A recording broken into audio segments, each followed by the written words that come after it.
Hi,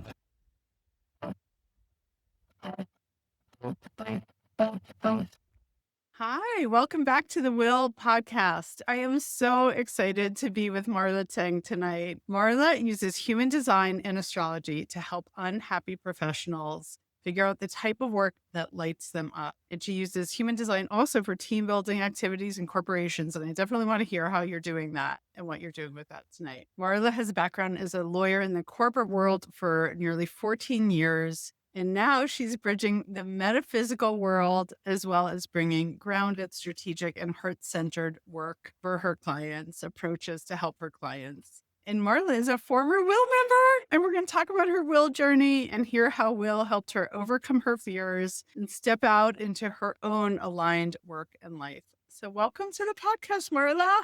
Thank you so much, Alina. It's wonderful to be here.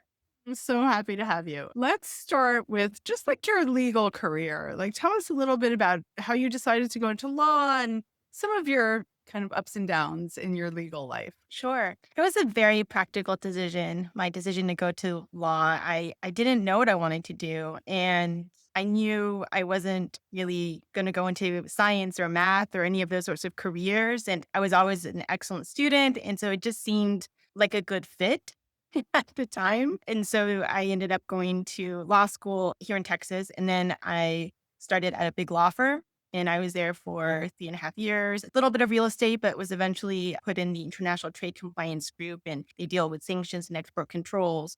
And then I ended up doing that at 2 companies. I was in-house at 2 Fortune 500 companies after that. It's funny, when I first started in that area, it was busy, but it was okay busy. But as time went on, as sanctions became this major tool of U.S. policy, it became, and export controls as well, it became just very crazy. And so it's a very dynamic area of the law. I'm laughing because I bet you're glad you got out of that now. I bet you're like extra glad that you're not doing that kind of legal work anymore, right? We're recording this in early 2025. Yes, I have those thoughts. It's true.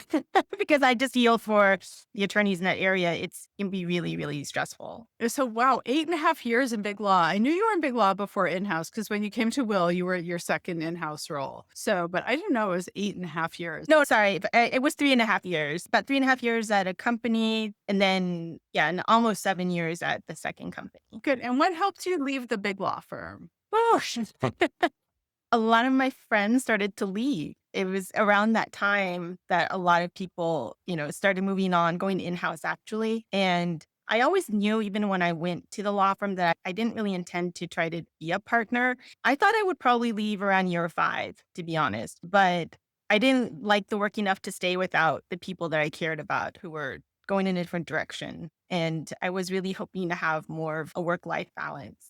And then tell us about how you found your way to Will. So one of the things I always loved was doing astrology. And even when I was a lawyer, I started taking some classes. And through that, I met another lawyer astrologer. You can reference Jenny. She's been on the podcast. Jenny, and who's amazing. And we'll link to the episode I did with her. So Jenny, had worked with me for a long time and went from practicing law to astrology and met you in one of those classes, right? Yeah, well, we didn't take a class together, but we both have a mentor in common. And she actually was also a lawyer and now is an astrologer. And she said, "Oh, you should meet Jenny." And so when I think it was my first call with Jenny that she mentioned Will, and she suggested that I look into it. And I did at the time. I would say that was like maybe January, February of that year, but I didn't join until maybe August. And so but I always remembered it was in the back of my mind. And when I saw your website, I was like, oh my gosh, I can't believe that somebody is doing this, because I really wish I had found you when I was still in big law, to be honest. Because at the time, I felt so lost and I didn't know who to turn to. And I didn't know that people like you existed. Yes. And I might not have at the time. That's a lot of people say that to me. They're like, I wish I had found you when I was younger, or I wish I had started when I was younger too. So what was going on for you in your last in-house role that made you, look at Will and consider it and then ultimately enroll? I was super busy. again, and that was in 2022. And so unfortunately the war in Ukraine had started, and that was really when sanctions just ramped up. So that was going on. And at the same time, I'd become more serious about my astrology studies, and I was doing practice readings on the side on the weekends really. And I was so lit up by that. I loved talking to people about their charts and connecting with them in such a personal way that I didn't get that in my legal job necessarily. So I was starting to think, I think I want to try something different, go in another direction. And so then, yes, it was, I remember in that summer, I was especially feeling that. And so I looked back at Will and I had a call with you. It felt good to me. This would be really cool to be able to join other women lawyers who have the same goal, who are going to understand where I'm coming from. So you enrolled in that summer, and then what was your experience like in Will? There's so much amazing information in the modules. So there's that in the exercises that really had me reflect on. I already had an idea of what I wanted to do, but at the same time, it was really good to go through those exercises and to reflect on what really makes me happy, what I really enjoy, and what mentally could be blocking me or holding me back. It was the first time I was ever coached. I had one of your coaches, and we would meet every month, and I really didn't know what to expect because it was my first time. But it was really amazing to have that time where I could talk about this and then kind of figure out what my game plan was going to be and also work on some of the fears that I had. That was a big part of it. Even just letting people know outside of some of my friends that I was interested in astrology and, putting that out on Facebook, posting something about it. It was so scary. And she helped me do that. I remember that. Oh, I have chills. Yeah. Talk specifically that story of that moment you decided to post on Facebook about your interest in astrology. Cause I remember that as like a pivotal moment for you in your will journey, but I'd love to hear it from your perspective. Well, I was starting to feel this urge to talk about astrology. A lot of times when I see a TV show or watch a movie or hear an interview, I hear some of the astrological archetypes. And I just wanted to share that with people. And at the time, I was watching the show Andor, which I love. I just know season two is coming out. I know. I cannot wait. It's so good. It's so good. Even for people who are not huge Star Wars fans, it's just on its own. You don't even have to know anything about Star Wars. It's amazing. It's an amazing show. I really wanted to share my thoughts about it, but through the lens of astrology, kind of associating certain characters or the chart of when it was released and to what's going on astrologically. And so that's what I wanted to share. And I was really scared to, but I started because of the coaching that I went through, I just started posting that. It was interesting to get feedback from people. And I'm sure a lot of people were surprised because unless they were close to me, they didn't know that that was one of my interests. It felt liberating to finally start to publish, which is just posting something, my thoughts, basically. It was very low stakes. But when you're a lawyer, you really want to be seen in this very professional, put together way. And you're so scared. I was so scared to show this other part of me that a lot of people think it's a joke, to be honest. And they're like, "What? Like, you believe in that? You think that's a real thing?" And it's like, "Yes, I've actually looked into it." These are patterns. Well, that's what it is. And so, but it's still scary to do that when you're a lawyer. Sure. So, what was the mindset that your coaching helped you get to help you start putting yourself out there publicly in terms of your astrology? Both. Well, I had to work through my fear of certain people in my life seeing it. It wasn't just anybody. It was like people I was close to that, are more religious and people even in my family. And so I don't remember exactly what she said to me, but it was a way of just helping me not have it be such a huge, overwhelming fear, but just like a little step by step. What if you just post this one little thing, and just see what happens? And you just start small. And that helped me. And also just being able to talk it through with somebody else who was objective, who wasn't involved in my personal life or my professional life, to have that safe space was really powerful. Beautiful. And you mentioned also that, being among other women lawyers who would understand what you were going through.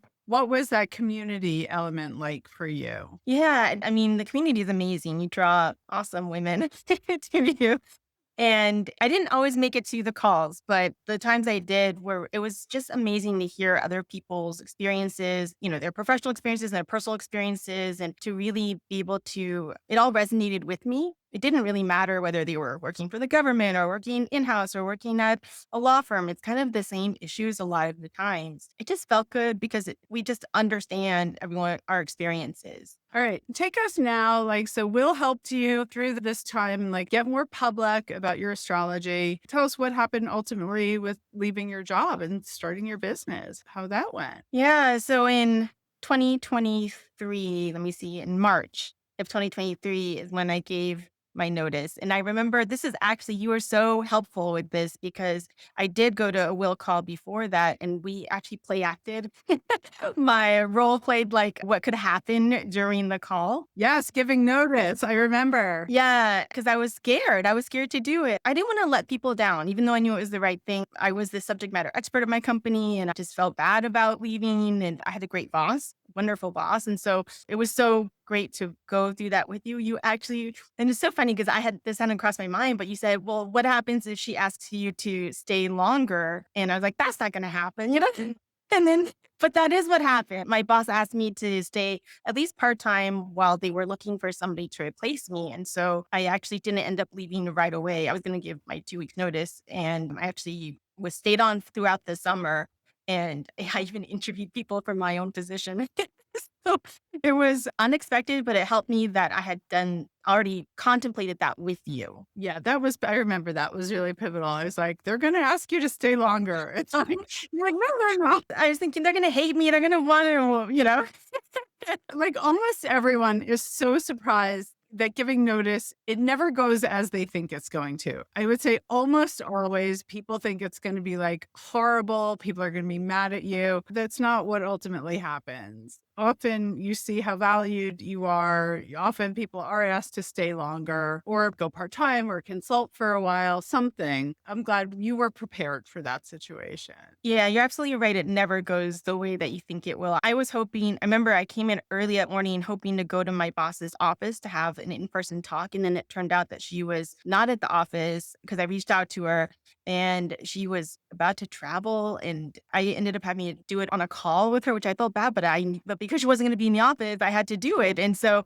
you're absolutely right that it doesn't go the way that you think. But ultimately, it was a very smooth transition. And around that time, I'd already started studying human design. And so then I wanted to do both that human design and astrology and help people figure out what kind of work lights them up. And so in August of 2023, that's when I did leave and started my business. All right, so exciting. So you were winding your way out of your job. You were studying human design and astrology. Tell us about human design because, as you know, I'm a fan of it. I brought Marla in to do the human design. I work with a group of Will members who are starting businesses themselves, like called Willpreneurs. I also work with business owners. I do something I also call business clairvoyance coaching. And so I refer people to Marla to have them do their human design because I find it so useful in helping clients also. I mean, I think everyone, but I'm finding especially entrepreneurs. Tell us about human design. What is human design? Yes. So human design is a tool for self awareness and self development. It uses your birth time. So your birthday, your daytime, and place of birth, similar to astrology. And you get a chart. It looks very different. If you've ever seen an astrology birth chart, it looks different from the astrology birth chart. It looks more like, because it's a synthesis of older traditions. So you have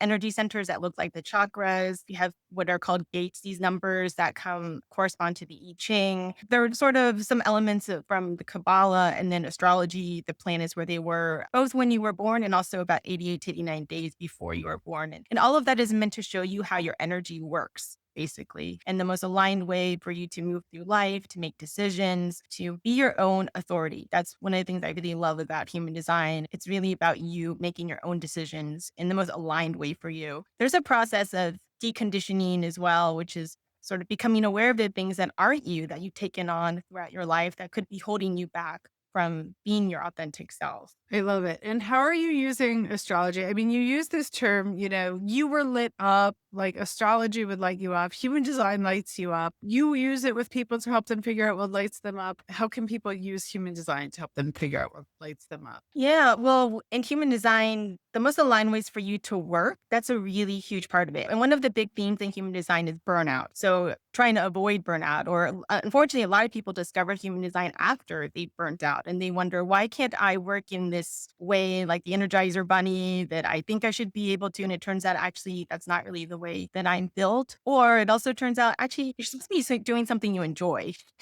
That's where you're going to get the most energy from doing things that you actually enjoy. And so it helps you understand your decision making process. It's not going to tell you exactly what career is right for you. I mean, it could help you understand that you might be better at X or Y, but it's really more the decision making process and understanding how your energy works, what you need from day to day, which really varies from person to person. Some people really do have tremendous energy as long as they're lit up by what they're doing. Some people need more ease, their energy ebbs and flows. Some people like you, Elena, are all about the initiating, the catalyzing, right?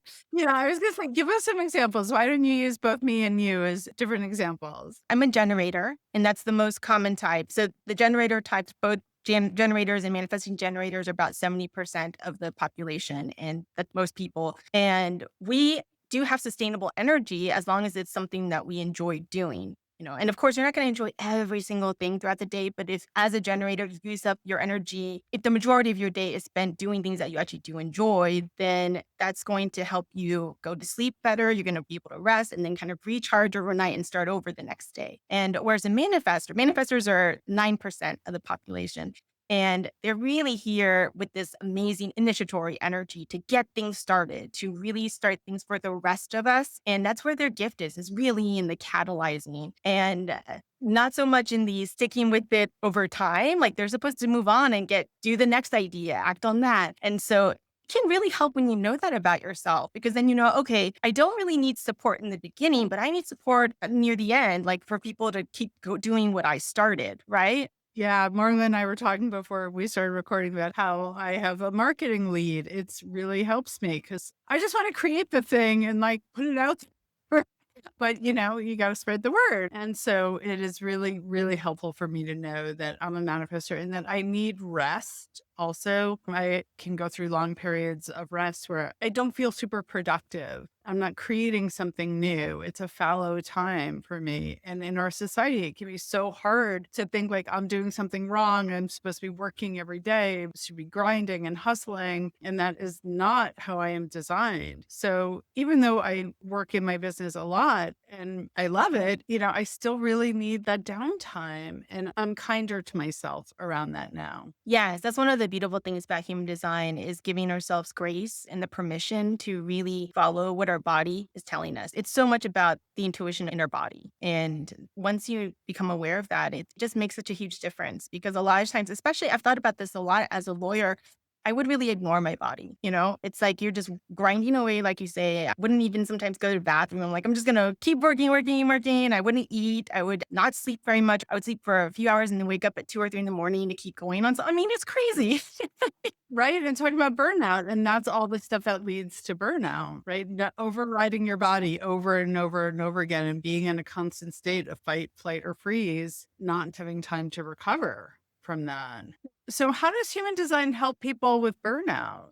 Well, understanding when you need rest, like you were saying, understanding what does energize you. So we'll take another type. So projectors, they're about 20% of the population, and they are really meant to be here to guide. Their value is not in what they're doing, it's in their perspective. They have this x-ray vision. They can look deeply into a person and see what that person is capable of and can guide them, manage them, but they're not really meant to be doing all the doing. And they work best when they have these ebbs and flows, when they have more ease in their day. If a projector knows that, it can help them so much. So some of these types, projectors, manifestors like you, or the other type reflectors that are 1%, all of you take in the energy of generators and manifesting generators. So if you're around people who love what they're doing, oh, that's going to be amazing for you. But if you're around people who are really unhappy with what they're doing, that's really going to slow you down. It's really going to feel like you're going to feel sluggish. That's so interesting. Yeah. That's the other thing. Once you understand yourself, you can begin to understand how you impact other people with your energy, how they impact you. It's huge. That's huge. Okay. So, just in terms of the type, so there's like me, a manifester, there's manifesting generators. Those are people who come up with ideas, but can also like go, go, go and do a lot of implementation too. Yeah, they're sort of a hybrid of generators and manifestors. They have to respond to something like and we haven't talked about this, but generators are really here to, instead of trying to just do it like a manifester, Generators are here to respond to things outside of them, to follow their intuition that, oh my gosh, we get this visceral reaction to something and we are pulled towards it. And we're really meant to be following that. And the same if our body says no, we're really meant to understand, okay, that's not for me. Manifesting generators have that. They're meant to start with the response to something, but then they can also initiate like a manifester. They tend to be really fast and efficient. They find shortcuts for doing things. Yeah, and have the capacity to go much, kind of all day, whereas like by 3:30, I usually need it. Yes, but they also want the freedom to pivot, to change because they have so much going on. They have so much energy because they have so many balls up in the air. Some of those things are not going to work out, and that's okay. So that's where they have to give themselves permission to be okay with some of the things they're working on not working out. But other things are going to work out. But they have so much energy, they're actually meant to be using their energy up in that way. Yeah, like so there are 3 manifesting generators in the Willpreneurs group that I'm running right now. I see that so much in them, and that's been really, really helpful to them. To like know that they have a lot of balls in the air, that some of them are gonna drop or they're not meant to like do everything full on, that it's okay for them to pivot, that they're not flaky if they change their mind, if they're more drawn, like you're saying, one person has gotten very politically engaged since the election, since the inauguration, and she never was before, but she's like really pivoting. She's responding to this thing in the environment and she's answering that call and she's lit up, and she's very energized by it. And then you said that 1% of the population are, They're reflectors, yes. They're the least common type, and whenever you look at a human design chart or body graph, all of their centers are white. So theirs is the easiest one to pick out. You're just like, oh, this is a reflector. And what that means is they're taking in energy from everything, from their environment, from the people around them, and they reflect the energy back, basically. And so they're really here to be a barometer for the health and well-being of their community or not. If things aren't really in a good state, they're going to reflect that as well. So I always think of projectors sort of being very personal, where they look into one person, but the reflector is like the whole community. They're kind of meant to be in the center of their community, reflecting back to people what's going on in that community. What's so interesting about them is that throughout the month, they're very lunar beings. I know it sounds kind of strange, but they're very affected by the cycle of the moon. And throughout the month, they actually experience what it's like to be all of the other types. There's going to be a day when they feel like a generator, a day when they feel like a projector, a day when they feel like a manifester. So that once a reflector figures out that pattern, every month they go through that pattern, and that can be something that they rely on, something that they understand. Oh, they can plan around it because then they know, I know, let's say in the middle of the month, this is when I've got all that initiating energy, or this is when I have all this generator energy. It's really incredible. so like as the moon is like, let's say it's waxing, they have more energy then. Because they do have certain gates, the numbers I was mentioning, they have some of those that are colored in. So then when the moon goes into the opposite gate, all of a sudden they have this access to certain energy, certain of the energy centers in their chart. But I think it's amazing that they experience things on a level that we can't because they're able to see what it's like to be everybody else, which is amazing. That's fascinating. So, in human design, again, I know about as much as like the tip of my thumbnail about it. I finally understand the types, these 5 types that we've been talking about. There's so much depth to it. I mean, astrology also is a science. I mean, like Jenny studies it and she's always going deeper and deeper. And so, how do you feel like your lawyer training has been helpful to you in making this transition to working in astrology and human design? Yeah, it's funny. I've thought about that a lot because of the analytical skills that I used as a lawyer easily transfer over to astrology, human design. People, I'm sure, are surprised to hear that, especially with astrology. They're thinking just sun sign astrology. Like, how analytical can that be? No, there's a lot of analysis that goes into all of this. I mean, these two systems, and it's both analysis, but also intuition, right? It's both of those things coming together. But there's a very strong, especially when you're first studying them, there's a very strong analytical component. And there are a lot of rules. It's kind of like there are a lot of laws and regulations. It's the same thing with these systems. They have their own rules. In the beginning, you really have to learn them. There are many different types of astrology. Within these two systems and fields, there are different practitioners, different schools of thought, conflicts, contradictions, debates. And so I feel that you could study both for lifetimes and still not know everything. 100%. I know there are these big books, the Gene Keys books, and like there are reference materials that, I'm sure you're pulling off the bookshelf or it's right by you every day as you're working with people. So how are you working with people? Tell us a little bit about your business and how people can find you, really how you're working with folks. I have some longer term containers where I work with people and using both astrology and human design and work through, each week we have a certain topic that we're working through. And I always thought that my clients would be, sort of the 9 to 5 professionals, kind of like me, right? I mean, it was more than 9 to 5, but you know what I'm saying? The corporate people in the corporate world. Which they're overworked, they're lawyers and others. So sometimes I think had it only been 9 to 5, maybe it could have been okay. But people in the corporate world who are interested in doing something else. So I have attracted some of those people. But then I also did a group program. And that was interesting because there were some people in that, which was also using astrology and human design to help people figure out what they want to do. But in that case, there were some people who were already entrepreneurs who came into it, but they were interested in the human design aspect. There were some astrologers who came, and a lot of people are interested in human design. I really believe human design is going to become more and more popular because it can be very, very practical. It's exactly, that's what it is exactly what the word I was thinking. It's very practical. And then I just recently started doing, well, I also do one-off. I do one-off sessions, human design astrology. But then I also just recently did a team building session for a friend's legal team. And so a group of about, I think there were 6 people. And so a 2-hour presentation where we go through, the focus is really on how they can understand each other better and so that they can collaborate better. And it was so much fun. I really enjoyed it. I would love to do more of that because, yeah, it's really, really fun. I just got full body chills. So as Marla knows, when I get chills, it's my intuitive hit that you're on the right path with that. Oh, thank you. In my past life, I used to do team building, stuff like that all the time, not using human design, but using StrengthsFinder, Myers-Briggs. But I would do sessions like that, with StrengthsFinder often to help people understand themselves and each other better. So I could totally see that being a great way to bring human design into, corporate teams, nonprofit teams, whoever you're doing it with, but workplace teams. Yeah, it's very fun. And I would like to expand that area of my work because I enjoyed it so much. And you never know, because is this really going to land with people? I mean, it's only all I have is people's, birth information. That's all I have to go on when I create the whole thing. And it was so much fun that I would say about like 90% landed. And then there's something where like, "Yeah, I don't know about that." And that's fine. I was like, that's pretty incredible to just take somebody's birth information and be able to create all of this and for them to feel really seen by it. And then because we're doing it in a group environment, for the other people to know that that's the best way to communicate with that person or for them to make decisions. And I mean, some of us are meant to make very spontaneous in the moment decisions. Some of us are meant to kind of sleep on it, take a longer time, feel into it.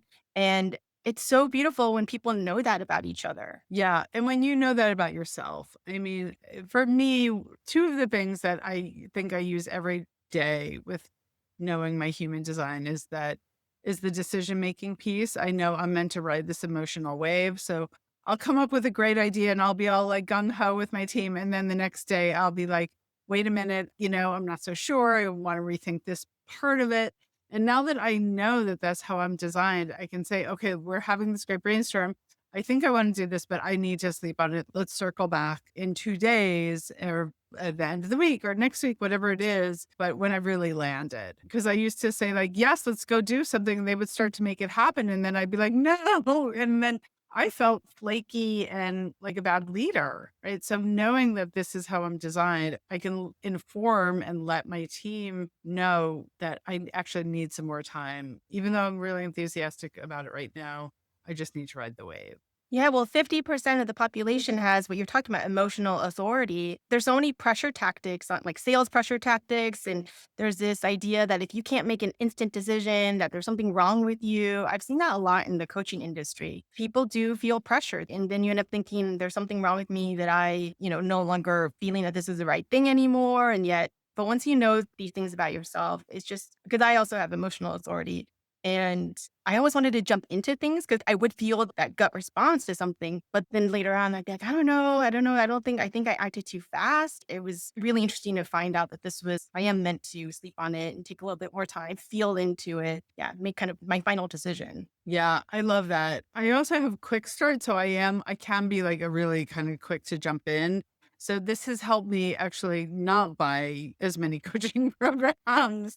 Knowing this is just like, okay, I'm a quick start, but I also have to ride this wave. The other way it's really helped me is like, and you said to me before we got on call, like I'm meant to inform people. I'm meant to come up with ideas and get the ball rolling and inform people. not meant to do all the heavy lifting. And when I was a kid, I was told often, I love my family, but I was told I was bossy. I was like bossy little girl and to kind of get in my place. Knowing that this is actually how I'm designed has helped me heal some of that childhood story that I'm bossy and there's something wrong with me. And I think that points to the deconditioning that you're talking about. And, certainly women lawyers have so much conditioning around being the smart girl, being the good girl, getting the good grades, being that reliable, dependable, follow through person. And whatever your story is. We all have our own stories, but that's a common narrative for women lawyers. How have you seen any, maybe just an example of how someone's learning their human design has helped them shed some of that conditioning? Yeah, some of my one-on-one clients have been these kind of rare types of projectors, reflectors. And so I think it's been huge for them to realize that they're not meant to be these energizer bunnies the way that a lot of people think of generators or to manifesting generators, they think of them like that. And so that is something that, and a lot of times we didn't get into their family design, but a lot of times when you start looking into that, you might realize, oh, I was raised by a generator. So, of course, they're raising me the way that feels most natural to them, but not to me. And there are a lot of those stories. A lot of people that I've talked to that are these kind of types that need a little bit more rest. There's that fear of being seen as lazy because either somebody told them that when they were a child or they themselves thought it. Maybe they were in a family where their siblings were generators running around doing things on Saturday. And they're like, I just want to be in bed. I'm sure my brother is a generator. And I'm sure my previous marriage, I'm sure my ex was a generator. She could go all day and doing stuff. And I'm like, literally at 3, I wouldn't want to like be out at 3 o'clock or 3:30 because my energy would plummet. Even when I was young, like it's not an aging thing. I share these examples because I want people to see that there's nothing wrong with them. And I think often the women who come to Will have that narrative. There's something wrong with me. I couldn't hack it in Big Law or in house or wherever. I was not cut out to do it. And it doesn't mean you can't create and do a lot of tremendous amount of work. It doesn't mean you're a manifester. It doesn't, I don't know. But it just, there are these narratives that might not align with who you really are and how you're designed. In human design, I think it's so important because sometimes when people start getting into human design, they start thinking, oh, I can't do this because I'm this. And I think that's so wrong. It's not meant to be telling you what you can't do, or it's really just, this is the best way for you to do it. This is what you want to do. Great. But maybe you're going to need a little bit more time or, a little bit more rest. It's not going to be the way it looks like for somebody else. But once you figure out the best way for you, then you can totally do it and do it in a way that feels good to you, that feels good to your body, that really fulfills you. To me, that's the most important thing about learning this information, not to try to box you in at all, but really to show you, oh, this is another way that I can do what I want to do. Beautiful. That's a great place to land. So, Marla, how can people find you? Well, the name of my business is Many Worlds, Many Possibilities. And so that's my website. And I'm also on Instagram at Marla J, my middle initial saying TSENG. And yep, those are the best places to reach me. Okay, many worlds, many possibilities at Marla J. Tseng on Instagram. And we'll put those links in the show notes and we'll link to the conversation with Jenny also so people can hear. So thank you, Jenny, for listening for bringing Marla to Will. And thank you for bringing human design to me and many Will members. It's really helpful. And I'm so happy that Will was helpful to help you get that first dip your toe in and make that first Facebook post and all the way through giving notice and starting your business. It's so wonderful to see you, to receive your newsletter and read what you're up to and refer people to you. So if you're interested in human design, check out Marla and do a session. Thank you, Elena. Thank you for your support. And I love that you always stay in touch with everyone. You're always so supportive of everyone's endeavors. And I feel that even once your time in Will, the main program is over, like that's a community that you're a part of forever, really. That's how it feels to me. And I've still kept in touch with other people who are in Will, and I've been able to give them some sessions, human design sessions because of you. And it's been such a beautiful connection. Thank you for saying that. It is one of the things that, we have alumni calls that are open to all alumni and our private Facebook community group is lifetime access because one of the things that so many women lawyers say is, I don't know anyone who's not a lawyer. I don't have a network to tap into. And you do. People are so helpful to each other. So I'm so happy to have you be an ongoing part of the Will community and happy to support you in your business. I know how challenging it can be to start your own business, and especially coming out of such a structured corporate environment. So kudos to you for you're off and running, and here's to many, many wonderful years in practice. Thank you, Elena. All right.